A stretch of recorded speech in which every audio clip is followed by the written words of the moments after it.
So next up, we have Andrew Meyer, Daniela Coricelli, Malini Valiath, and Micah Young, all from VMware.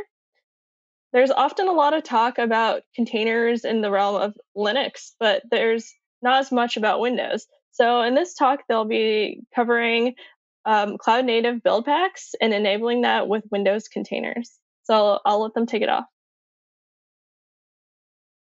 Hi, everyone, and welcome to Enabling Cloud Native Buildpacks for Windows Containers. My name is Daniela Coricelli, and I'm a product manager at VMware. I'm Andrew Meyer. I'm a software engineer at VMware. I'm Malini Valiath. I'm also a software engineer at VMware. And I'm Micah Young, also a software engineer at VMware. Great, so let's get started. Over the next 45 minutes, we are going to be talking about what options you have to containerize your Windows apps today. Introduce you to a project you might not be familiar with yet, Cloud Native Buildpacks. We're going to give you a full overview and a little bit of a look under the hood, as well as the future of Cloud Native Buildpacks plus Windows. And then later on, Andrew's going to give us a live demo with a .NET Framework app. So if you're at this talk, you probably have a portfolio that's full of .NET Framework apps ranging from WCF to ASP.NET, and maybe you're dabbling with rewriting some of those to .NET Core. But for the most part, you're looking at some pretty complex monolithic systems that may be hundreds of .NET Framework apps sitting in data centers without much CI/CD, holding your developers back from working on business value feature development. So what are some of your options for containerizing some of those apps? The file on your right might look familiar to you. As you probably know, Docker files are the most common way to create Docker images. Docker files are great for fine-tuning control over your app's needs and configurations. Their flexibility is their power. You can run any command and mutate any file. But their flexibility is also their weakness. You need to keep your Docker files consistent to ensure their security. All in all, you might have already realized it can take a lot of effort to write good Docker files, especially for .NET Framework apps. Writing and maintaining one Docker file is costly, but maintaining hundreds or even thousands of Docker apps is going to accumulate a mountain of technical debt you probably don't want to deal with. But you go through the hurdles of writing and maintaining Docker files because you believe in the value of containers. You want to package your apps with their dependencies and leverage OS-level virtualization to provide fast, fully isolated environments on a single system. And you probably don't want to invest in rewriting too many of your framework apps to .NET Core. Luckily, there's a better way. Cloud Native Buildpacks are an easier way to build Docker images. Cloud Native Buildpacks help turn your app source code into runnable OCI images without Docker files. So what is a Cloud Native Buildpack? It's a pluggable modular tool that can translate your source code into an OCI image. And at a high level, Cloud Native Buildpacks are resolving your app's dependencies based on its source code and configures your app to run. To give a quick history, Cloud Native Buildpacks were first conceived by Heroku in 2011, and the Cloud Native Buildpacks project was jointly initiated by Pivotal, now VMware, and Heroku in 2018. That's when the project joined the Cloud Native Sandbox, and it's now currently headed for incubation. So why should you use Cloud Native Buildpacks for your .NET Framework apps? Well, they're easy to configure, so you won't be Frankensteining Docker files anymore, and they cover all common language ecosystems and offer these 4 benefits. They're reusable. You can use the same build pack on many apps. They're fast. They only rebuild and upload layers when necessary. They're modular. You can combine build packs to create composite images. And they're safe. You can meet security requirements without developer intervention and keep a clean separation between the app and the base OS. So now that you've learned a little bit about what Cloud Native Buildpacks are, Andrew's going to share a little bit about how they work. Yeah, thanks, Daniela. You go ahead and share. Make sure you can see everything. Okay. So yeah, thank you, Daniela, for that great overview on the why for Buildpacks. I'm just going to talk a little bit about the how. So a build pack at its core is comprised of 2 primary components. The first of these is called detect. And really, it's just a binary that runs against your source code. And its goal is to determine whether that build pack should be applied to your source code. So for example, you might have a Java build pack, and it might look for the existence of Java files or a jar. Similarly, an NPM build pack might look for a package JSON. And if you had a .NET related build pack, it might look for something like a CSproj file. And then you have build. So build is the second primary component of a build pack, and it too is a binary. Its job is to perform kind of the meat of what a build pack is for. So it's going to download the dependencies that your app is going to need to build and also to run. And then it's also going to compile any source code if it needs to, and it'll set up the app so that it can launch correctly. So the orchestrator of all this is the lifecycle. And so the lifecycle is composed of two primary parts. There are a lot more details in here, but I'm going to go over the two main phases of the lifecycle, and they correspond very neatly to the two components within an individual build pack. The first of these is called detect. And so the one after that is build. So we'll focus in on detect first, and I'll take you through a couple of examples. So detect, its job is essentially to just test groups of build packs at a time, running their detect binaries individually, and it'll determine which group of build packs should be the first to be selected. So let's visualize this a little bit. The first one that passes will be the one that we select for the rest of the build. So in this example here, we've got one group with the Node and Yarn build packs, for instance. As Daniela mentioned, build packs are quite modular. So here's an example of that, where you can take a Node build pack that might provide the Node engine, and you could kind of couple that with a build pack depending on which flavor of packager you wanted. So we've got Node plus Yarn as one group, and then as a second group, second option really, we have the Node plus the NPM build pack. And which group gets selected is going to be dependent entirely upon the source code. And so let's pretend that the Yarn CNB might look for the presence of the Yarn lock file to determine whether it should be applied. So in this case, it does see that. And so this group might be the first one to be selected. If we had similar source code that didn't have the Yarn lock file, and you expected the NPM build pack to run, you would want that group to be second, so that the Yarn build pack would essentially look for the Yarn lock file first, but if it's not there, it'll kind of pass on to the next group that can run. And so in this case, there's no Yarn lock file, so this group is going to fail detection, and it'll allow the next group to be tested. And then, lo and behold, let's say the NPM build pack maybe just needs to look for a package JSON. So that one's going to be selected. So operators have this flexibility in determining the not only the groups of build packs that can be connected together, but also the order of the groups, so that they can ensure that their developer source code is being built correctly with the right build packs. And now we get to build. So build is the the meat and potatoes of Cloud Native Buildpacks. So let's pretend that the Node CNB and the Yarn CNB were the ones that were selected during the detection phase. So I like to envision the build phase of the lifecycle as feeding the source code through this machine of these build packs. And then on the other side, these build packs are cranking out layers. So more specifically, it's going to be, like I said, that group that was selected during detect. Each build pack within the group is going to be run in order. And then each build pack is going to, through their build binary that I talked about earlier, is going to gather all the dependencies for your application. It's going to do any compilation that it needs to do. It's going to configure any sort of launch commands that it needs to do. And then basically the artifact of each of those steps is going to be image layers that get cranked out. So that's kind of the form that these contributions take.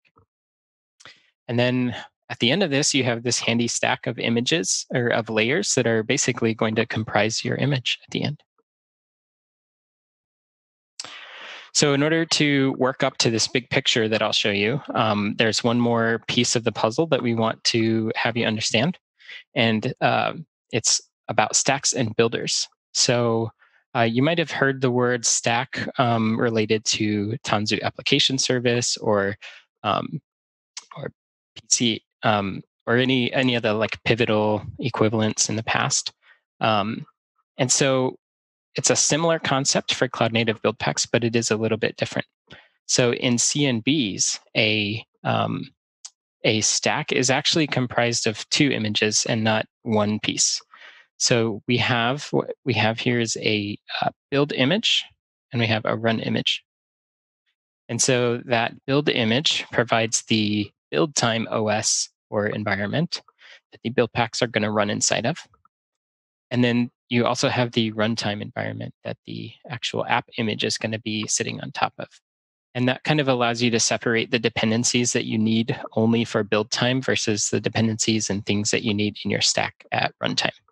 So oftentimes you find that the runtime image might be quite pared down in comparison to the build image. And then we have this thing called a builder. So a builder, ending in ER is, you can see it kind of is composed of the build image, but I'll tell you a little bit about how they fit together. So I like to think of the builder as really the most complete context for building. It is an image, kind of like your stack images are, but it's also going to contain the build pack binaries themselves, those build and detect binaries. So for each build pack, you're going to have those two.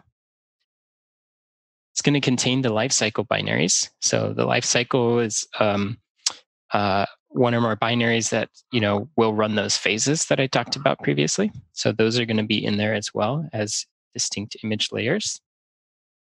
And then, as I mentioned just a few seconds ago, it's built on top of the build image from your stack. So that's kind of how the build image relates to build packs and how it becomes the context that the build packs are going to execute inside of. So now we have everything we need for this big picture. So we have a platform. A couple of examples of a platform might be the Pax CLI. The Pax CLI is a tool that we have for the CNB project, open source.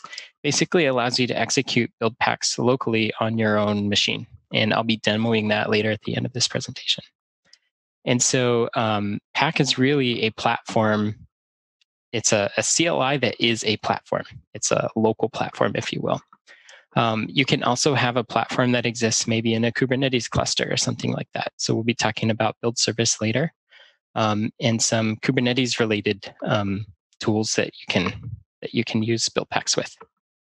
So the platform's job is really to execute the lifecycle that I told you about. So let's see how everything kind of fits together. We have our source code. We have a builder. We're going to combine those together and feed them into the platform. The platform is then going to start a container from that builder image. It's going to mount the source code into that container, and then it's going to kick off the lifecycle. And the lifecycle will then go on to kick off the binaries inside the build packs. And out pops this wonderful app image that was built based on all these things that the build packs provided for you. You didn't have to worry about any of it. Just bring your source code and send it to a platform. So we also talked about the stack. So here's kind of how the stack fits into the big picture as well. So we can see the build image affects this builder, and it kind of becomes the context that the build packs run inside of. And then here's how the run image kind of gets used to become the base set of base layers for your final app image. So equipped with this knowledge of this big picture, let's say you have built an app image, great, but you realize there's some sort of CVE in your stack, or maybe it's just Patch Tuesday, and you realize, okay, what do I do with these thousands of app images that I've built with all this cool tech? How long is that going to take? So we can perform what's called an app image rebase. And what that is it's very, very much like a Git rebase, where you're essentially saying, I want these pieces, and I want to take them and throw them on top of a new run image, a new base. And what's really, really cool about the way this is implemented is that through this idea called remote registry layer manipulation, we can actually just do all this without actually having to download the app image and re-upload it. We can just download kilobytes of metadata, manipulate that metadata, and then send it back up. And it takes less than a second. And then your app image is ready to be redeployed anywhere you want. So pretend you've got, your old image, which you now have discovered some sort of CVE in, or for whatever reason you want to update it. So you push an update to the registry where your images reside. And when we perform a rebase, this is all that happens. It's essentially updating a pointer to point to a new base. And that's why it's so very fast. And this is all possible because we have this thing called an ABI guarantee between the run images. It stands for Application Binary Interface. And what that means is that your app is guaranteed to work just as well on the new run image as the old one because there is this guarantee between those run images. And I'll be demoing rebasing as well too toward the end. So everything that I just described is really about the CNB project in general, the Cloud Native Buildpacks project. And we, our team at VMware we are not on that team per se. We're on a .NET focused team. So you might be wondering, this is all really cool stuff. What does it have to do with Windows, or how does it work with Windows? So that was really our goal, is take all of this really cool stuff and let's make it work for Windows containers too. This project was, original charter was more Linux focused. And so we wanted to bring up first class support for Windows containers. So what that means, if we step back to this big picture image, is that this right here needs to be able to support Windows images, Windows-based container images. And so you can imagine the far-reaching effect that this is going to have, because if we support it here, we're going to need this thing has its hands in the builder image, which affects how the build packs run and how it interacts with your source code. The run image, obviously affects your final app image. So it's a very widespread changes that were required to update this fundamental piece of the system to make it support Windows containers. So as I mentioned, it's very widespread, right? The changes we had to make. So I mentioned the Pax CLI. It's going to require changes to the Pax CLI, or it did. We've already done this work. The Pax CLI is used for creating those builder images that I mentioned. Again, those are the images that have the build time environment. They've got the life cycle and the build packs. So creating those builder images is primarily done through the Pax CLI. So we had to make significant changes to the Pax CLI to support that.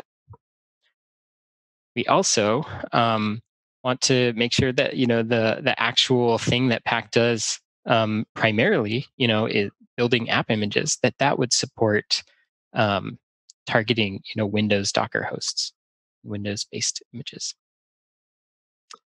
and in the lifecycle itself. So I mentioned that the lifecycle was written for Linux originally. I was on that team at the time, and I can remember that thought going through my head. Oh, we can assume Linux here, so we can we can assume a / or things like that. And so now I'm having to eat my words a little bit as I began this work on this team to make this all work for Windows. Buildpacks execution is affected by this change because now the things that they are assuming about the operating system needs to be a little bit more flexible. And setting up the launch command for the app itself, it was first written with bash in mind and all that, and so now we need to support environments that you can't maybe guarantee that bash is going to be there. And then the layer writing mechanisms, which is really the core of what Lifecycle is for, is, at the end of the day, it's its job is to take these layers that the build packs have cranked out and make them into an image for you. And so the mechanisms that were in place, again, were very Linux image focused. So we found that there was a lot of work involved in updating the lifecycle to support writing those layers for Windows images. And that's because Windows images, the layers look very, very different than Linux images. So at its core, you could think of an image as really a collection of tar files where each layer is a tar. And we found that in order to write a Windows image, again, we're not using Docker files, right? So we are stepping into that place that Docker normally takes, and we're actually executing all the commands to create these layers directly. And so these layers we found required really specially formatted tars. I won't go into the details of that, but it required us to really like abstract out the layer writing mechanisms that were in the lifecycle and create a couple of implementations in a smart way to switch between those implementations.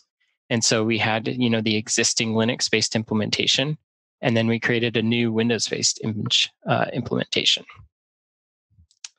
And, as you can probably assume, layer writing, like I mentioned, touches every part of the lifecycle and the CNB ecosystem as a whole.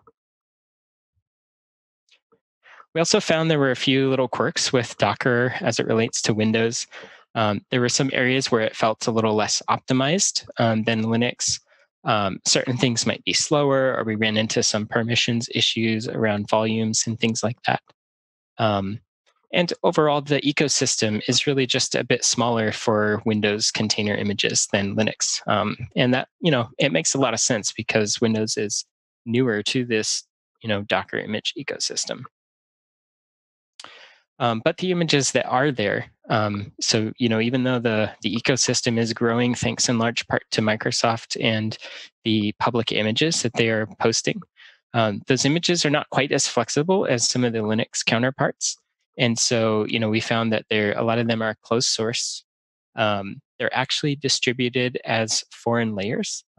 So that what that means is those images actually exist over on Microsoft's container registry, but they're available through, like Docker Hub, for instance, as a foreign layer. And we found some quirks around operating system versions and having those needed to match the version of Windows that you were actually running. So if you wanted to pull the Nano Server 1809 image, we had to make sure we're actually running on Windows Server like 1809. So that's a really broad overview of a little bit about how build packs work, what we had to do to kind of make all that work for Windows, and some of the challenges we faced in light of that. I'm going to turn it over to Malini now to tell you a little bit about the future of build packs and Windows. Awesome. Thanks, Andrew.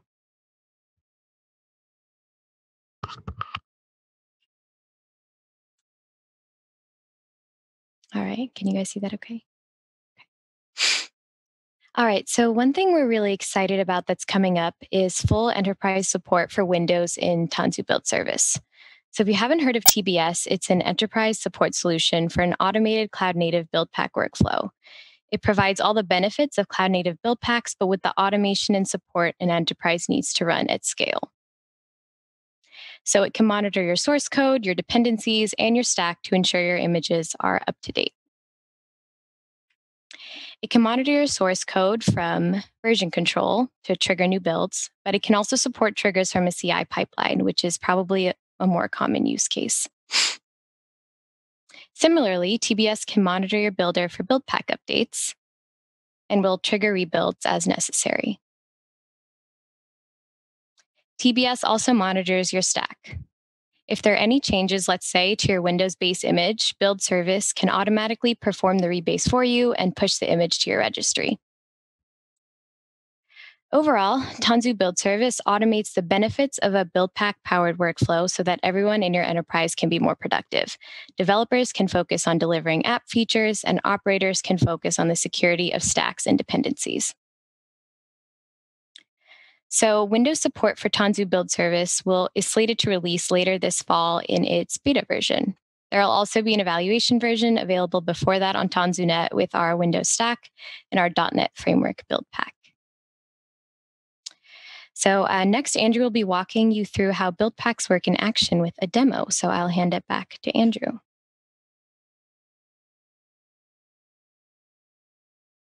Thanks, Melanie. All right. Yeah.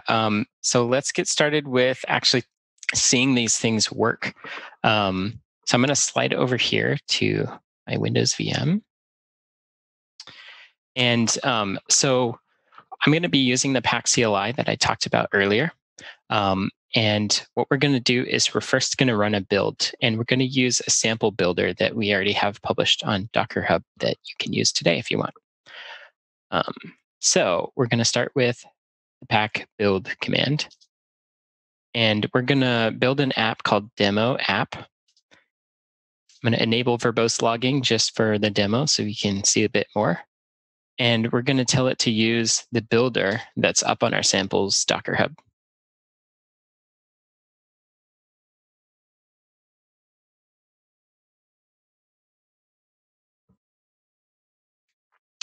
Okay. And then we want to point it to our source code. So we have, if we think of that big picture image, you've got the source code and the builder are kind of fed into the platform. So we did one part, and let's point it to our source code. So we also have a sample app that you can use. So I'm just going to use that same one. We'll go ahead and run this build. Let's see.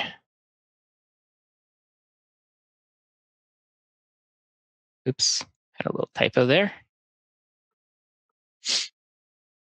Bound to happen in a live demo. So now it's going ahead and it's making sure it has the builder that you referenced. It's running that detect phase that I talked about, running the other phases that I didn't go over. So that's more details, but now we're into the build phase. So this is now the build pack doing its work. It's really what you see here is going to be dependent upon which build pack is running. So we have a sample .NET Framework build pack that just ran and did all the steps needed because it detected that there was a CS proj file. So our app is already built. Let's go ahead and see it run. So we're going to run. I'm just going to use Docker. And the app is going to be running on port 80. I'm just going to map it over to 8080. And that should do it.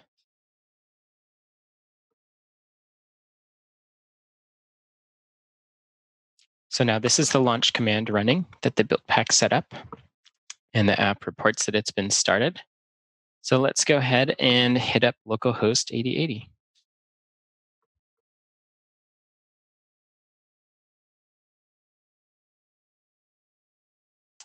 All right, that's right.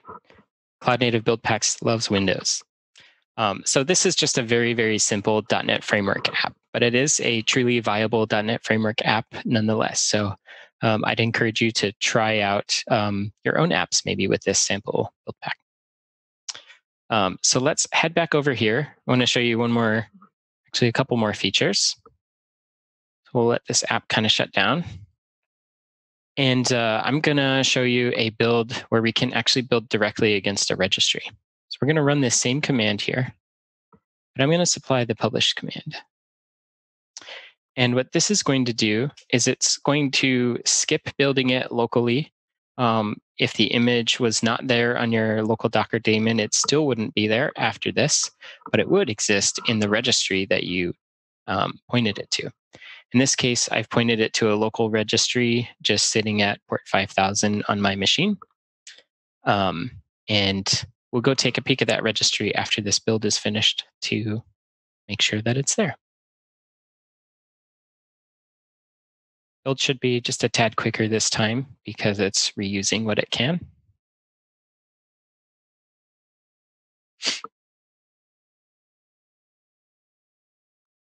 And at this point, it's kind of exporting it up to the registry. So depending on your connection, that might take a little bit of time the first time.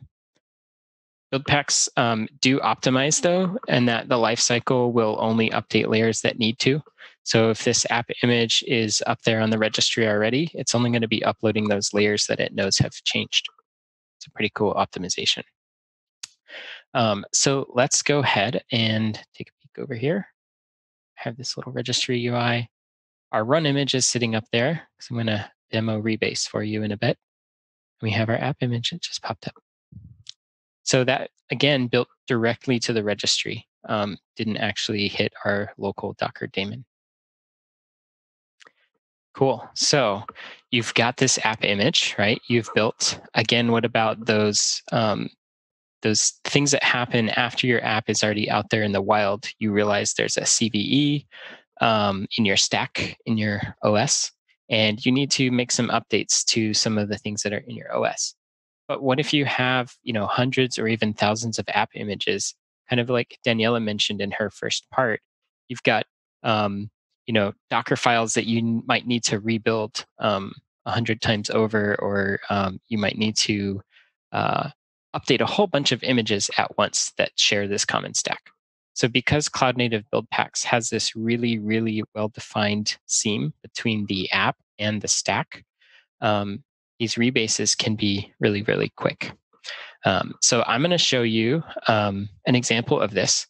So let's pretend that there is a CVE in our run image, and I'm just going to present the vulnerability of the CVE, or rather, when the CVE is fixed, we'll know by the existence of a file that I'm going to have exist on the run image. So I'm just going to do a Docker run.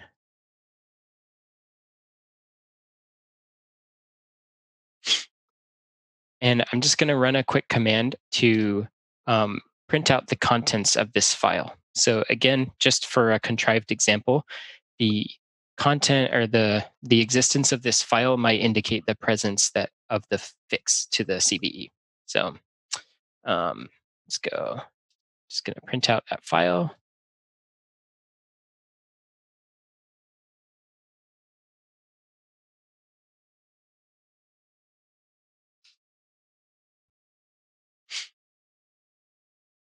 All right. So it can't find the file, which is expected at this point because our app is still vulnerable. So now let's pretend that now a new run image has been pushed up to the registry that has the fix applied, and we want to perform a rebase against it. So what I'm going to do, just as an aside, is I'm going to build that run image and push it up.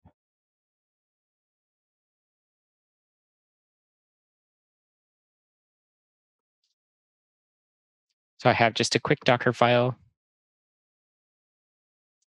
I'm going to build this image, push it up, and this is going to have a text file on it that says CVE fixed inside of it. And we'll know that this is the now no longer vulnerable run image. Okay, so I need to push that image. So let's go ahead and do a Docker push.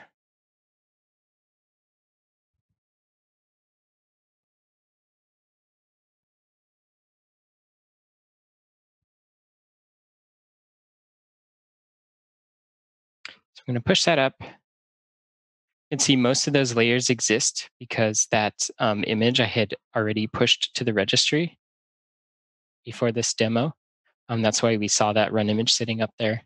But this is a new one that we just created. So that new run image is up there. Now we are all set to try and do a rebase against it and see that we patched our application in an instant. So what we're going to do is call pack. We're going to call the rebase command. And we're going to supply the app image. Oops.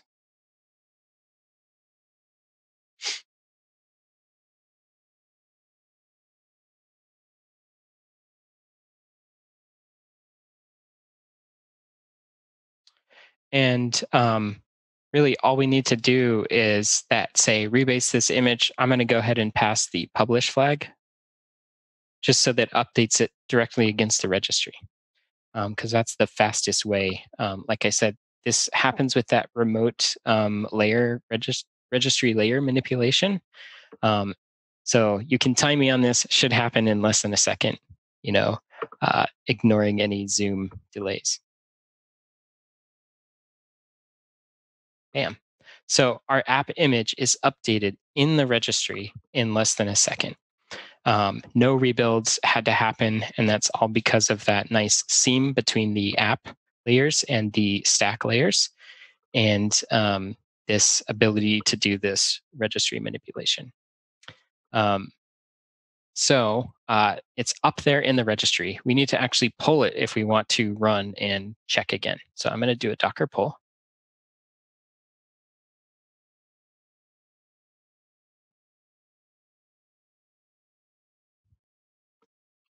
And we should see that most of these layers already exist locally. And it's just really downloading the new ones. And let's go ahead and run our check one more time. And we'll see that the CVE is fixed. Printing out the contents of this fix file, and our app has been patched instantaneously. So you can scale that out to, you can imagine, if you've got hundreds of apps, app images that you need to update, they all share a common stack. Maybe they're slightly different apps, but they have this stack in common. You can patch them all in a matter of seconds or minutes, and not hours or months that it might take with a traditional Docker file-based workflow. And then you kind of pair that with Tanzu Build Service, which automates most of this for you, or all of this rebase for you, so that when it does see a new run image published to a registry, it can go ahead and kick off this rebase for you. So it's pretty cool stuff. So that's our demo. I want to just point you to a few more resources if you want to tinker with this stuff on your own. First and foremost, since we're all digital here, if you hold up your phone, you should be able to scan this QR code, and it should take you right to buildpacks.io, which is really the entry point for everything related to Buildpacks. It's going to give you access to a Windows build guide. If you want to try out the same demo that I did for you today, you can follow the tutorial there and do this yourself. We'd love for you to engage in conversation with us on our Slack channel. So you can reach that at buildpacks.slack.com. And if there are any questions that we can't answer for you today, I would really encourage you to come join that Slack channel, and you can ask them there, and they can get answered by the wider Cloud Native Buildpacks community. Please also check out our GitHub. I mentioned we have samples, right? These were the samples that I used for this demo, the sample app, the sample builder that contained the sample build pack. So that's all going to be at this GitHub repo. So please do check that out.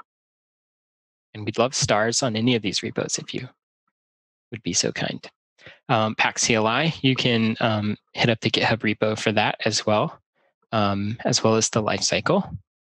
And then the open source core of build service, you can tinker with if you want to try and deploy it locally to a Kubernetes cluster or something like that. You can tinker with some of the capabilities of Tanzu build service in a local sense. And that's pretty much it. So we, love that you joined us today. Thank you so much for listening to all of us talk about this Cloud Native Buildpacks project as it relates to Windows and Tanzu Build Service. I think we're going to head over to a Q&A session where you can ask any questions that have popped up. Thanks.